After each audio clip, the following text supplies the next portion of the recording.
So we'll talk about Sapphire like this. This is sort of I, Other Human Part 2. You find out what happens after you awaken, or at least in some respect, but it mostly focuses on the tale of the nurse, who I thought was an interesting character. It doesn't seem... she seems like a naturally good person. I think that the thing with her, too, is that...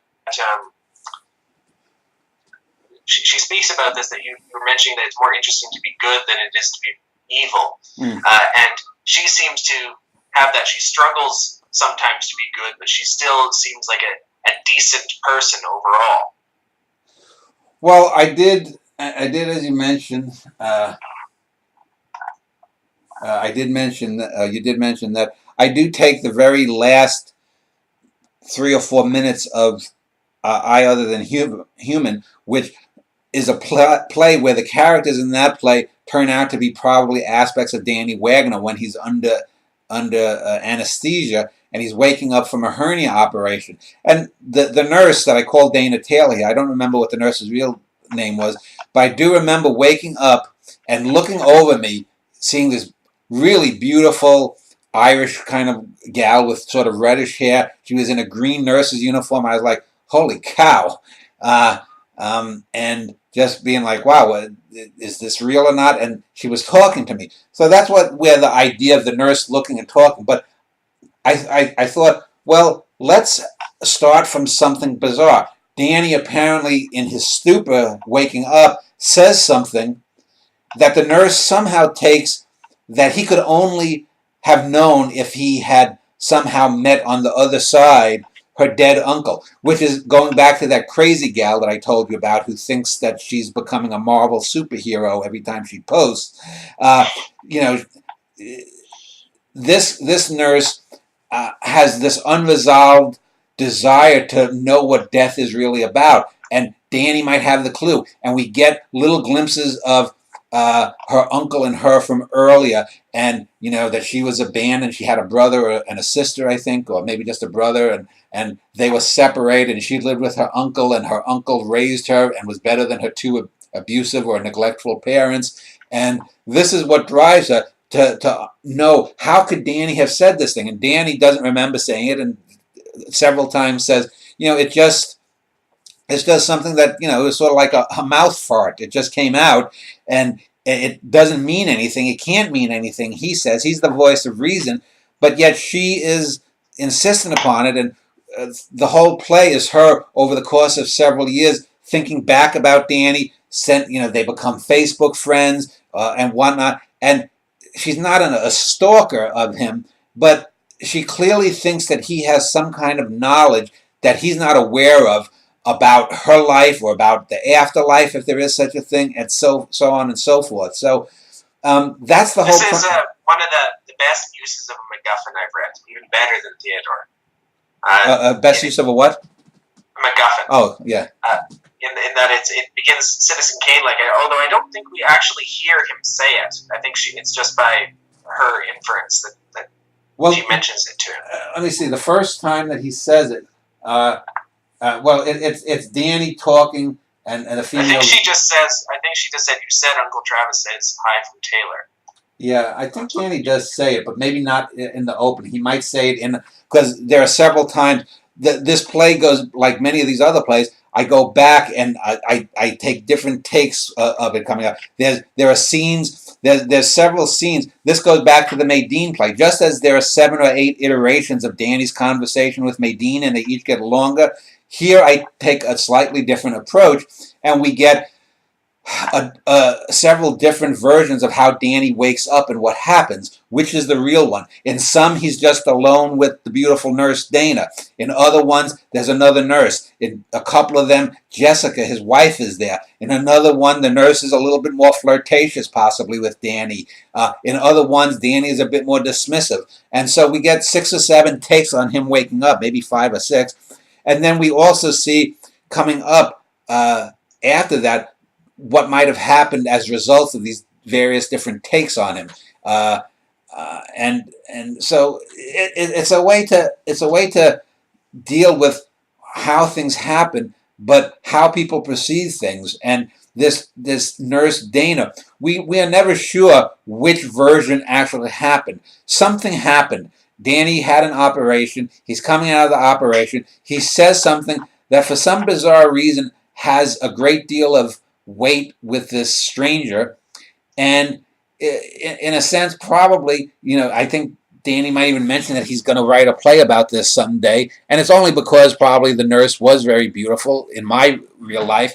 And it makes for an interesting thing is, well, why is she interested in what Danny said? Why has Danny written this play about this nurse? It gets back to what Jess and I were just talking about this a day or so ago about the woman I mentioned in the earlier play that appears in of carbohydrates and amino acids. And I think I mentioned before how she's quite physically attractive, and you give people who are attractive the benefit of the doubt, intellectually, personally, and whatnot. Whereas I've known people who had a similar level of intellect that I think I mentioned, and I'll eventually do a play on this woman who was short, fat, and ugly, and had no real talent. But I would never have called her cute or called her sweet the way I did the woman that I've mentioned before, Alex's ex-girlfriend. In a similar way, there's nothing really particularly outstanding about this nurse. She's not an artist. Okay, she's probably more intelligent than average in that she's a nurse. But the thing that makes her stand out to Danny Wagner is that he wakes up and her beautiful visage is looking down upon him, ready to take care of him. It's like a near-death experience, Yeah, there's something beautiful. She wants to take care of you or whatnot. But this beautiful vision also wants something from Danny as he's waking up. She wants to know what the hell he might have seen that would give him this insight to say this bizarre little passage, which goes back to, this is also a technique that I use in a Norwegian in the family. Remember, that opens with the Norwegian killing poorly, and he has the bizarre saying about, flowers in May or whatnot, and that comes full circle and whatnot. So there are a lot of... That's actually referred to in this play. Yeah. When she says, Uncle Travis says hi from Taylor, you compare it to the first line in Norwegian. Yeah. And so this is not exactly there, or call me Ishmael, or something of that sort. Yeah, yeah, and so you have to poke fun at yourself too, and even in these plays that deal with serious topics, and this is definitely a dramatic play. There have to be moments of humor to leaven it. If I'm trying to, let me scroll down here to the end of the play. The play ends here. Let's see. We get Satie's Gymnopedie #1 again, which I've used. This is maybe the second or third time I've used it. And it starts playing, a good girl is me, Dana's voice. I'm here, Dana, and you are Dana, you are. So we get again, probably 6 or 7 times this repetition of things, but it's not repetition just to fill space up. It's not repetition just to hammer home a point, but the repetition to show how fragile memory is. Like I said, the crazy gal who thinks now that she has gaining superpowers, every post she does, she changes her, from 20 years ago to now, she changes what happens, but it doesn't recognize that she's changing it. Here, Danny is writing his play and clearly recognizes that whatever happened between him and this nurse, or whatever he said that got her interested in him and whether there's life and death, there is no real answer. There can be no real answer because Danny doesn't remember it. And even if he did remember it, it wouldn't really change anything substantially because his memory would change at every iteration of what happened. So, Yeah, I'm looking down here too. You didn't mention the old man that comes into the last scene. I thought that was interesting how strangers sort of interact with their lives and how he... Well, yeah, and we get the reversal. There's an old man, and then it's the nurse who faints, and Danny's waking her up. So it's a reversal at the end. Miss, wake up, miss. Projected above where the bench was appears to be a slim opening of a distinguishable reality. And so we then get the view of Danny looking down from... So the play ends actually with a little film of Danny, presumably from the point of view of Dana looking down. But yeah, I mean, there's a lot of different things there. You're calling to report that a young woman has fainted in Mills Park near the big open field just across from the Gold's Gym. She is speaking, blah, blah. And so We don't know. I mean, there are lots of things that happen in plays that we don't know about. I reused a section in the play of carbohydrates and amino acids. I reused 6 or 7 plays, but I reused sections from the early little playlet from the Brief Candles where the black guy is attacked and found by these kids, and we never really find out what happened to him. So there are lots of times there are things you come across that we don't really understand. There's the guy who's constantly there's the guy who has the whip marks on his back and the Honey of Common Summer, who's just wandering endlessly about the Hotel Infinity. We don't know what he's doing there, but it's one of those Fellini kind of moments. And the old man serves a little bit of a narrative purpose, and he had to push the last scene along. But does he have a symbolic purpose? Who knows? There's a little white girl that appears at the end of at a scene in the exteriors with the black woman who's losing her mind. Lucy? What? Lucy? I forget if I don't know if I gave her a name, but I think you named her Lucy because it comes from life. Light. But then there's the woman, the lady in blue in the play about my mother dying. These are things that can you have to give some things sometimes to the recipient of the art that they can use, so that their version of the play is different from your version, which is different from any other person reading or criticizing the play.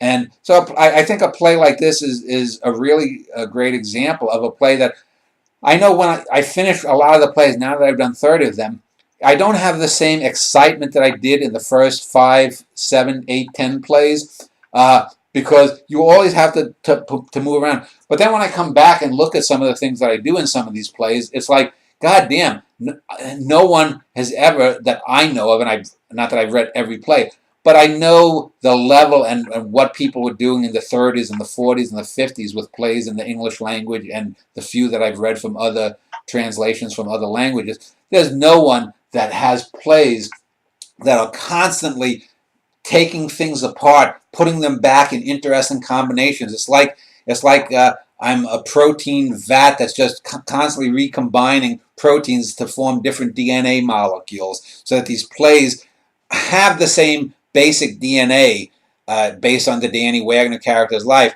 but each of them has its own stuff. You can't, for example, compare the world of the second play, If God Were Alive, with that's the longest play I wrote, just under 60,000 words. That play where you have multiple characters, it's basically humorous, but there's serious sunset. You can't really compare a play like that with The Honey of Common Summer. You can't really compare a play like Eyes Closed Misunderstanding with a play like this, even though there's the opening of the eyes that ends and begins this play.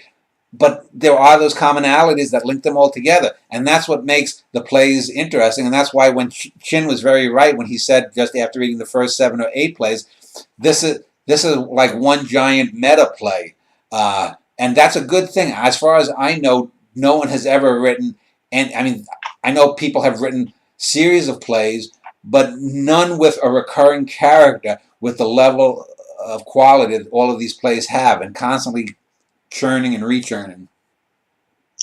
It goes beyond pastiche too.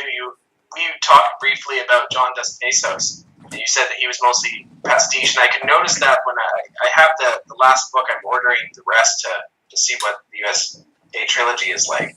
But in the first book, you have a lot of things that don't really make sense, and some pointless stylistic choices that he made.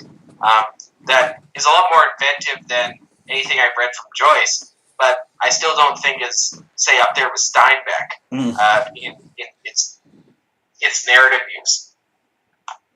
Yeah, and like I said, Dos Passos was an interesting writer. There are moments.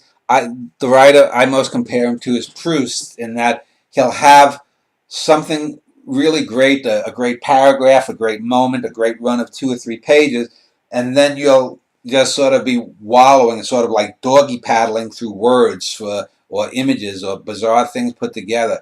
But yeah, I mean, it is better than a Virginia Woolf or even the best of James Joyce, other than, say, his 3 or 4 best short stories from Dubliners.